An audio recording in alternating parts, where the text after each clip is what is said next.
ذکر کی اہمیت۔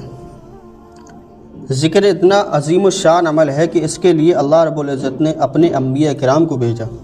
ذرا غور کیجئے کہ جب بڑے نصیحت کریں تو وہ نصیحت بہت بڑی ہوتی ہے۔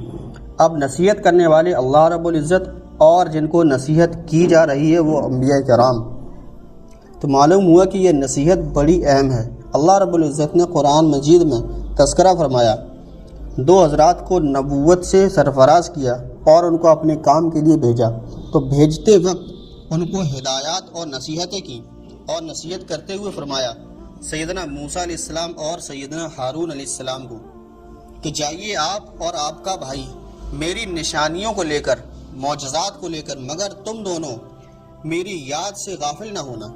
اللہ رب العزت جب انبیاء سے فرماتے ہیں کہ تم دونوں میری یاد سے غافل نہ ہونا، اس سے اس کی اہمیت کا پتہ چلتا ہے۔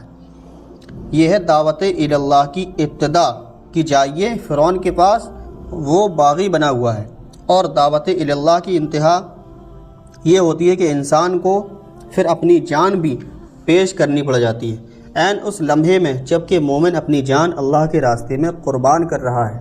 اب بتلائیے کہ جب پشتوں کے پشتے لگ رہے ہوں، جسم سے خون کے فوارے پھوٹ رہے ہوں، اس وقت تو کسی اور چیز کی طرف دھیان ہی نہیں ہوتا۔ اس وقت بھی حکم دیا گیا کہ تم میری یاد سے غافل نہیں ہو سکتے۔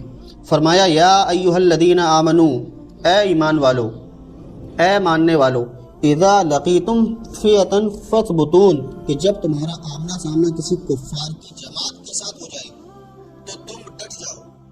وذکروا اللہ کثیرا، اللہ کا ذکر کثرت سے کرنا، لعلکم تفلحون، کامیابی تمہارے قدم چومے گی۔